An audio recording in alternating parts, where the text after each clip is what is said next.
Here's an email we received from Anna who asked, "Hello, I want to thank you for your wonderful shows which have been so helpful to me in understanding the scriptures.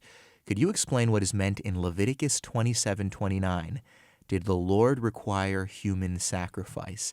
And I thank you for your encouragement first. And Leviticus 27:29 reads this way: "No one devoted who is to be devoted for destruction from mankind shall be ransomed. He shall surely be put to death." Now, the word that's used there is really interesting. It's the Hebrew word herem. And the New Testament writers translated that word as anathema. For example, when Paul pronounces a curse on false teachers who pervert the gospel of Jesus, he says, "Let them be anathema," or accursed, in Galatians chapter 1. And so this isn't referring to the idea of human sacrifice.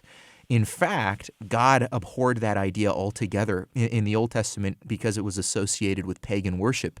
Even earlier in the book of Leviticus, in chapter 18, God said, "You shall not give any of your children to offer them to Molech, and so profane the name of the Lord your God. I am the Lord."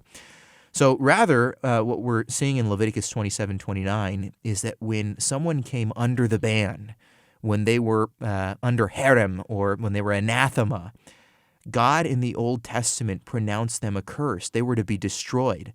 You think of Saul with the Amalekites, for example. God had commanded that the Amalekites be devoted to destruction, destroyed. And Saul didn't do it. And it ended up really causing a lot of problems for Saul. Ultimately, it was the beginning of the kingdom of God being torn away from him. I think, picture someone who is in a building that's about to be destroyed. I read an article the other day. It was this building in, I forget where it was, but it was basically devoted to destruction. They were going to demolish it, and there was a guy who was still working in the building during the time of the demolition.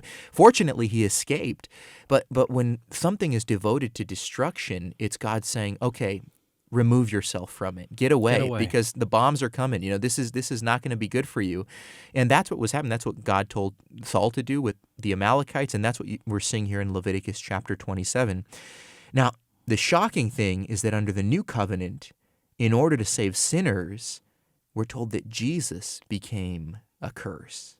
You can read about it again in the book of Galatians. So in the gospel, God the Son becomes accursed to save those of us who should have been destroyed. Now, this is what we refer to sometimes as substitutionary atonement, and it's at the very heart of the gospel.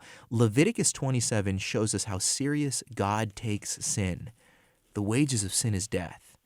But Anna, God the Son bore our death, our judgment, so that we could be ransomed. And so has nothing to do with child sacrifice elsewhere, or any kind of human sacrifice elsewhere in Leviticus. God says, I abhor that. That's not okay. That's what the pagans are doing. It has to do with the judgment of God that comes because of sin. Mike, do you have any other thoughts? No, I mean, that's Leviticus good stuff. is a Well, you preached through Leviticus not that long ago. Yeah, our people often say, that was our favorite book. Yeah. Actually, somebody did tell me afterwards, we're glad that's over. I had a great time preaching through it, though. So you're listening to Core Christianity, and we're answering your questions about the faith. I'm with Professor Michael Horton.